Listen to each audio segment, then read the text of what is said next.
welcome to this video detailing how to open your Horman sectional door manually. Firstly, you will need to locate the disengaging toggle. This is located on the motor track that runs adjacent to your door in the centre of the ceiling. Once you've located this toggle, give it a gentle tug like this.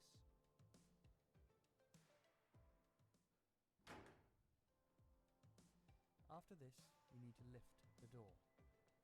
To lift the door, locate the handle in the bottom right hand corner and pull up carefully so as not to cause any damage to the mechanics of the door.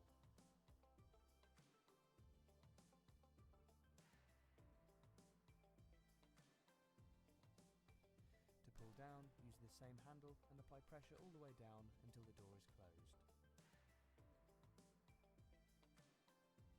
Once power has been restored, you will need to re-engage the door to the motor track. At this point you must ensure that you move the door to the halfway up position to avoid causing damage to the motor.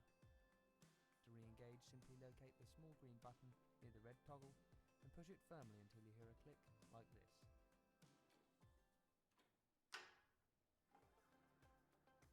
Now press the button on your remote until you hear another click, then press it again to either close or open the door. Your door is now back to normal operation. From all the team here at Easton Garage Doors, thank you for watching, and if you have any questions, put them in the comments below.